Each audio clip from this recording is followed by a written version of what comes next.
Masarap nga siya. Kaya mo yan. Kaya ko pa. Lapit ka. Napakasimple lang. Kasi ang ganda ng pagkakagawa ko. Parang gusto ko yung rifle. Yung rifle, ito.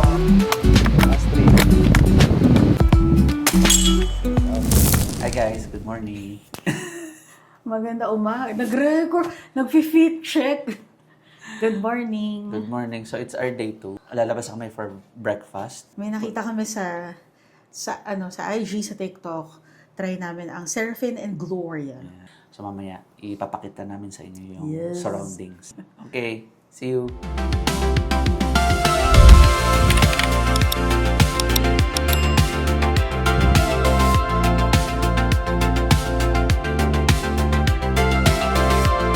Hi guys! So, andito na kami sa first stop namin for today, ang Seraphine and Gloria. Ay, Gloria. Glory na naman ako ng Gloria. The entrance.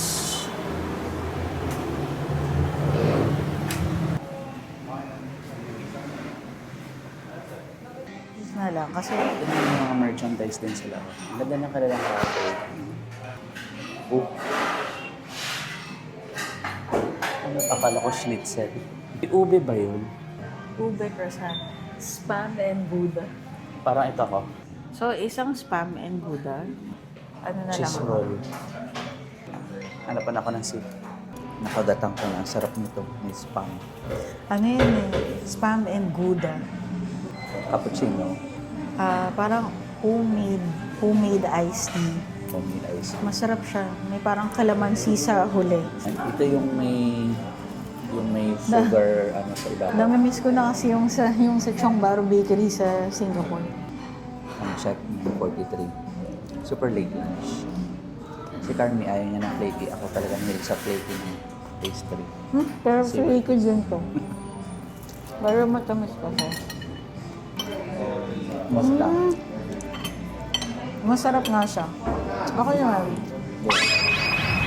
Tapos na. Ang next stop na namin ay sa... Mag-ano kami? Pottery. Saan na location nun? Parang Santo Tomas. Nakalimutan kita, pottery workshop. Magta-try kami mag-pottery. First time. Okay, let's go. We are now in Santo Tomas, Pampanga, famously known as the pottery capital of the Philippines, to try a pottery workshop here at Pampanga Pottery and Agri-Tourism Park. Guys, andito na kami sa Pampanga Pottery. Hanapin lang namin ang entrance. So, sabi namin kay Joseph, bigyan kami na at least 1 hour. Yan, ito pala yung entrance. Hello. Ito pala yung package space. Package 1, 300 pesos per packs. One pottery session. Package 2, pottery session. Tsaka free use of apron, pottery painting. Mura lang, 300 pesos per packs lang. Kinuha lang namin yung first package. Saan gusto ko dito? O gusto mo yung malapit doon Malapit sa na lang mga, sa- parang yung background natin. Sige. Sasalang na po. Isasalang na po. Okay. Okay. Bale, pwede na po kayong pumili niyan ng design or shape na gusto niyo po kaya. Suot lang kami ng aming aprons. Ano po pag hindi po kasya yun? Ako si number 5, siya si number 6. Sheng. Naghahanap lang ako ng madali. Okay. Ano Ito. napili mo? Simple lang. Simple lang. Sige, ako rin. Ito na yung napili ko. After choosing the type of pot you'd like to create, you'll enjoy a one-on-one pottery session with a master potter who will guide and teach you how to use the pottery wheel. Once you've finished shaping your pot, you'll also receive extra clay and pottery tools that you can use to add your own creative decorations. And if you have more time to spare, you can go for package 2, which includes everything in package 1 plus a pottery painting session with a complete paint kit and even free use of a fishing rod. Yung ginawa ko parang lalagyan ng kanin. Basta design na lang. Pwede kayong kukuha ko. Oo nga no. Para pag ititipid niya siya. Lalagay ng tubig. Yan na siya. Nakuha siyang tubig. Nakuha siyang tubig. Para mag-adhere yung mga design sa pang. Naalala mo nung pagka mga project sa school, Oo. mga modeling clay, Oo nga. ang bulok ko doon. Ako rin naman. Pero So, ito try na. lang natin. Something new to try. Guys, maganda experience to. Ano kung bakit? Sa age natin na puro cellphone lang ang cellphone. Para medyo detox na konti sa mga digital gadgets. Oo. Para huwag tayo masyadong nagre-rely sa screen time. Parang nagka-kiloid lang. Ano bang gusto kong gawin talaga rito? Guys, yung totoo, hindi ko alam. Hindi ko alam kung ano nangyayari dito. Ako Pero din, hindi sige ko rin lang. alam kung anong direksyon. Dalawa, north, south, east, west na lang. Oh, artistic siya, guys. Competitive. Sabi, ba't ba ako kuha ng tools? Kala mo naman dami ginagawa. Bakit ba ito yung napili kong design pagkahirap-hirap? Bali guys, pag natapos tong episode na to, siguro nakapagtanghalian na kayo, nakapag-dinner na kayo. Sa bang direksyon ito? Kaya ito yung ginawa ko, na-inspire kasi ako min sa Paco salad. Joke. Lapit ka. Napakasimple lang. Yan lang yung nakayanan ko. Wow. Kala mo naman. Guys, kinopya ko lang. Mas maganda yung kinopyahan ko. Yan po siya. Pati Sarap. workshop. Saya. Iniwan na lang po namin. Salamat po. Salamat Hindi po. Thank you. Maganda rin kayo, guys. Okay naman. So next stop, kami po ay magla-lunch na.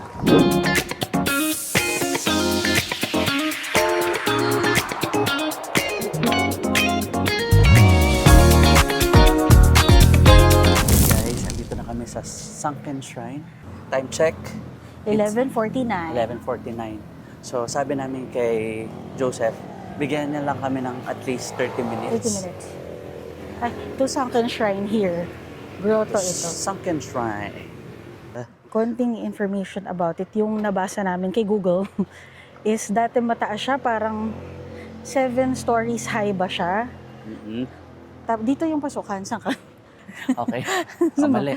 Dito, yun yung entrance. Kasi sa 7 stories high siya. Kaso di ba nung nag-erupt yung Mount Pinatubo, parang 1991 ba? I think kaya siya nag-sunk dahil nga dun sa Lahar ata na nag-enter sa Bacolor. So, ayan. Diba? Hopefully, tama po yung ano namin. Correct nyo na lang po kami kapag. Ito yung kanyang entrance. Located in Bacolor, Pampanga, the Archdiocesan Shrine of Our Lady of Lourdes was partially buried by Lahar following the 1991 eruption of Mount Pinatubo. Today, only parts of the original structure remain above ground, making it a fascinating place to visit and a reminder of Pampanga's history and resilience. Okay. Ang ating next stop is Dispo. Kita ba? Kita. Time check. 12:50. Just in time. Lunchtime muna. We're ready for Kapampangan food. This po. Thank you po. Good afternoon po. Good afternoon po. Oh, ang cozy. Saan mas maganda? Ayun na, doon tayo. Sa couch. Yun ang couch. Sige. Ang ganda ng kanilang restaurant. Again guys, nandito kami sa Dispo. And ano ibig sabihin ng Dispo? We say Dispo, short for Diyos po. So it's like nagbe-bless. Sabi nga ni Joseph kanina, pagka nagmamano sa mga... Yung bata nagbe-bless, Be-bless sa nagmamano. Tapos ang sagot nung minamano, this po. Dispo, Diyos po. Ano pa mga recommend nyo? Bestseller namin po, beef kare-kare or crispy pork kare-kare, sisig, grilyanong bangus, lagat puso. Yan. Opo. Alin yung pinakakapampangan nyo na... Kapampangan, sir. Lagat puso and sisig, sir. Ano yung lagat puso? Ano po siya? Yung puso ng saging. Kumakain ako nun. Parang gulay, oo. Yung maasim po siya, niluto sa soup. Sisig po. Sisig babi. Sisig babi. May gusto ka pa? Okay, sir. Yan. Ayun nga po ba Bestseller yung... din Saan po namin. ba yung okay? Mga 20 to 25 minutes serving kayo. Okay. Thank you po. Thank you po. Thank you. Dumating na po ang okay namin. Ang ganda ng presentation ng okay nila. Nasa gitna yung prawn. Gulay ba to? Kasi ang ganda ng pagkakagawa, oh. Yung batter yung sinasabi mo, Oo, no? yung bat. Yun nga, para siyang idinrop sa oil. ano. Maganda. Okay, okay. Ay, thank you. Hindi ka Sige, nagsusuka, di ba? Hindi, pero baka itatry ko kasi Oo, tatry niya. K- Hindi po nagsusuka yan, feeling ko pero matatry na siya. recommended. Oo. Ako mahilig ako sa suka. Itatry ko muna ng walang suka. Ang sarap. May kasamang gulay ba siya? Ang crispy. Crispy siya outside, tas ang chewy niya sa loob. Sir, question po. Ano po yung nandito sa tabi? Kalabasa. Kalabasa po ba? Bali, gawa po siya sa kalabasa yung papaya. Thank you po. Tama nga. Sarap. Kalabasa at papaya. Masarap. Masarap na siya on its own. Masarap din siya pag nilagyan itong suka kasi may ibang depth. Wow. Thank you po. Thank you. Lagat. Ang ganda ng kulay. Na naman. Guys, lagat. Nakakalimutan ko. Puso ng saging. Ito siya. Yan. Puso ng saging. Siyempre, wala kamatayan. Ang favorite, sisig. Tama lang yung serving niya. Kasi baka hindi namin maubos.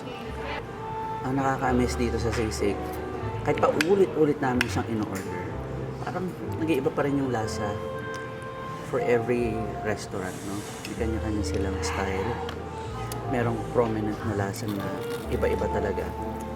Maaalala mo, doon namin kinain yun sa Dispo. Doon namin kinain yun sa Lucing. Aling Lucings.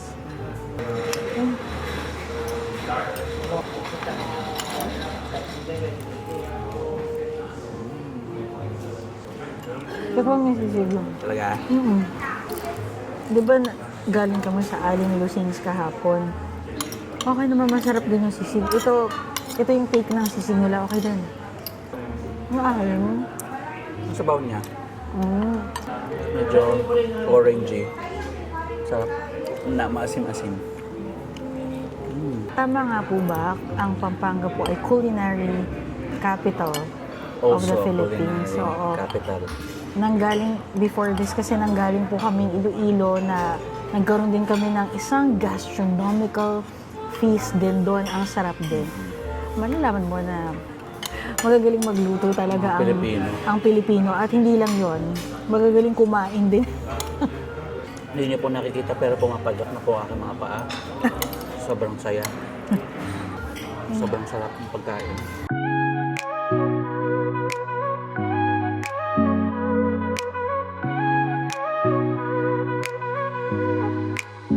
Gode gutter vinner bara i filmen. Onde kvinnor fortäller historier. Det vill Holy Rosary Parish Church. Ginawa siya, parang 1800s pa, 1896 siya nagawa. Yan. Alam mo, used as a military hospital by the Spanish and American troops. National Historical Site daw, and it's elevated to a minor basilica. Du är ett nederligt konstverk. Baby, bara vi är två. Ayan guys, nandito na kami sa Dimmick Clark. So magta-try kami ni Carmen ng archery rifle, May rifle nga. May live firing din kasi. live firing.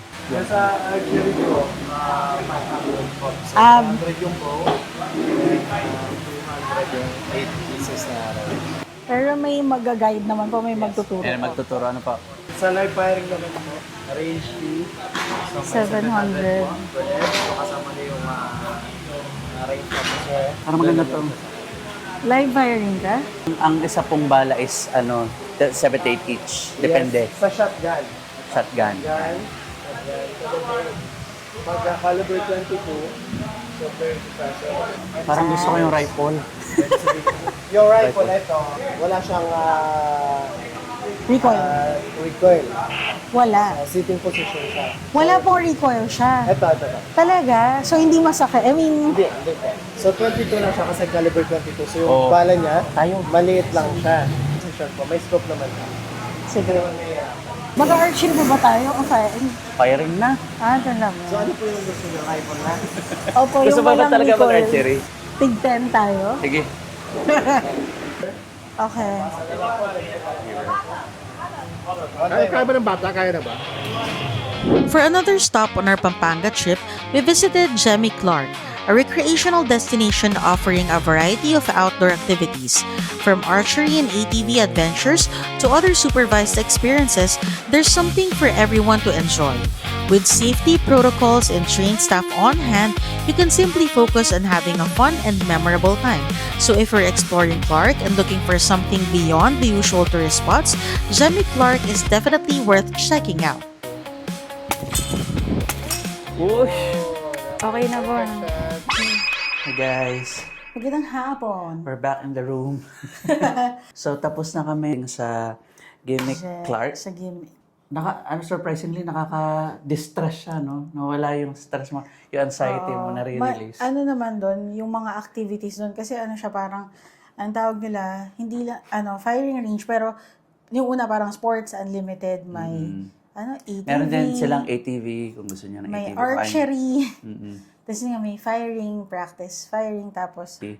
may team building activity sila. Di ba? Kasi pwede.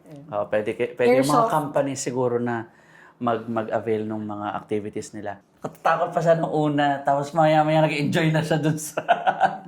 Very safe, sir. So, magpapahinga muna kami. Napaka-productive ng aming day. Time check, 5:03. Siguro labas kami around 7 p.m. for our dinner. Something light. Tapos tomorrow is another day. Yes. Surprise ko ang gagawin namin bukas. Surprise pa rin sa amin for now. Oo, we'll see. Okay. Gutom na kami. Na-let go na namin ang mga kanyang i-let go. So, since andito kami sa Korean town, kakain kami at wala nang pipigil sa amin na kumain ng Korean food. Let's hunt for the Korean Hanap tayo. barbecue. Yes. And we are here Ang napili sa Boom ay Chicken.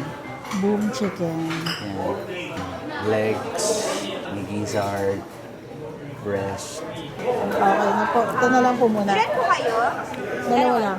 Thank you. Okay. Besh kimchi. Guys, ang tagal na namin hindi kumakain ng sabay ng Korean food. Ang unang-una namin tinira is ramyun. Rice ramyun. Ramyun. Kain kayo, guys. Sabayan niyo kami kumain.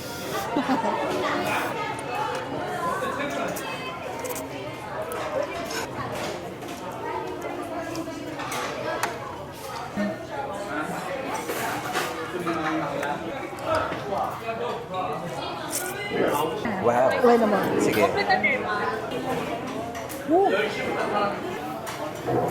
Tteokbokki.